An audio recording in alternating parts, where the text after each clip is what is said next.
یہ جیو تو شیروں کی زندگی جیو.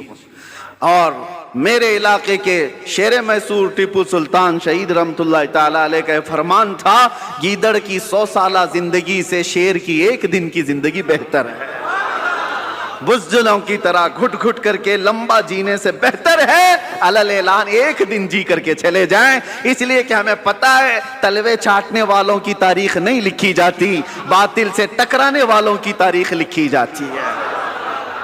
آپ کو ڈر کس بات کا؟ آپ مجرم قوم سے ہیں؟ آپ چور قوم سے ہیں؟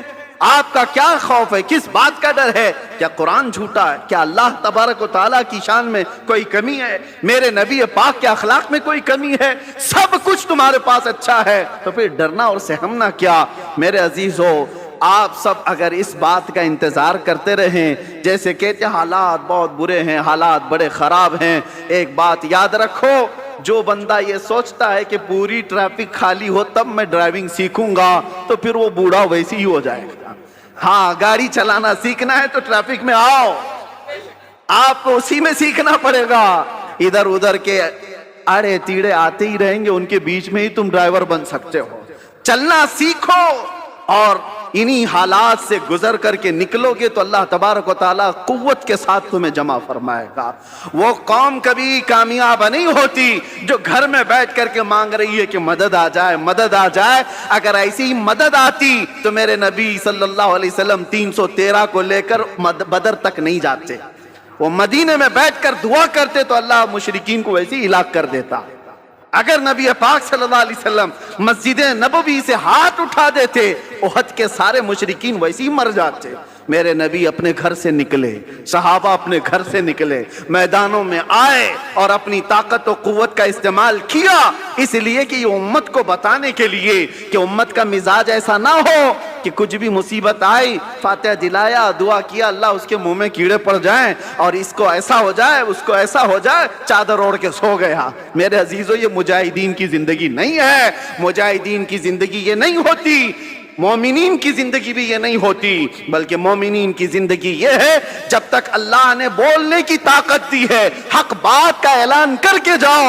اگر امام حسین رضی اللہ تعالیٰ عنہ کے ماننے والے ہو تو کبھی دل پر ہاتھ رکھ کر کے سوچو، ایک بار صرف اگر امام حسین سمجھوتا کر لیتے تو ان کا پورا خاندان بچ گیا ہوتا. ان کا خاندان بچنا کیا، مدینے کی گورنری مل جاتی، بہت بڑی وزارت مل جاتی. لیکن حسین اعظم کا مزاج یہ تھا، نہیں، جب کفر و شرک یا فسق و فجور چھا رہا ہو اس وقت سمجھوتے نہیں کیے جاتے، اس وقت میدان میں نکل کر حق بات کا اعلان کیا جاتا ہے، چاہے گردن بھی چلی جائے. حسین کا یہ مزاج ہے. ہم یہی اعلان کرنا چاہتے ہیں، اگر گردن چلی بھی جاتی ہے ہمیں اس کی پرواہ نہیں ہے، کیونکہ ہم پروانے ہیں اور شمع کے اطراف مٹنا ہی پروانے کا کام ہے.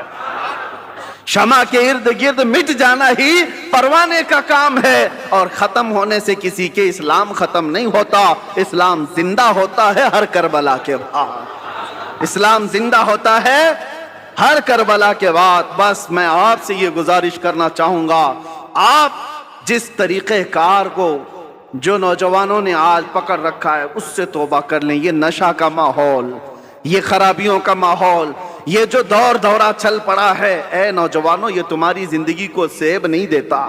یہ شیوا امت مصطفیٰ کا نہیں ہے. قرآن میں جس امت کو اللہ نے خیر امت کہا ہے، سب سے بہترین امت، کیا وہ بہترین امت آج نشہ کے اڈوں پر بیٹھ سکتی ہے؟ کیا وہ بہترین امت تاش کے پتوں پہ اپنی زندگی گزارے؟ کیا وہ بہترین امت رات بھر یہ سارے سوشل میڈیا پر اپنا وقت برباد کرے؟ یہ خیر امت کا لقب اللہ نے تمہیں قرآن میں عطا کیا، اس کا پاس و لحاظ تو رکھو. اور تمہیں اللہ تعالیٰ نے اتنا محفوظ رکھا، اتنا محفوظ رکھا، قسم رب ذوالجلال کی میں آپ کو بتاؤں، ابھی بھی ہم جمعہ پڑھیں گے، آپ کی پیشانیاں سجدے میں جاتی، سب کی پیشانیاں سجدے میں جاتی. ایک بات کا خیال رکھنا، انسان کو زندگی میں سب سے زیادہ ضرورت کس چیز کی ہے؟ وہ رزق کی ہے، کھانے کی ہے. کھانا کھائے بغیر انسان زندہ نہیں رہتا. مال نہ ہو، کپڑے نہ ہو تو بھی جی لے گا، گھر نہ ہو تو بھی جی لے گا، کھانے کے بغیر نہیں رہ سکتا. کھانا تو اس کے لیے، یہ تو پیٹرول ہے، بغیر اس کے انجن چلے کیسے؟ لیکن آپ نے کبھی محسوس کیا، بکری کو بھی کھاتے ہوئے دیکھا، آپ نے بیل کو بھی کھاتے ہوئے دیکھا،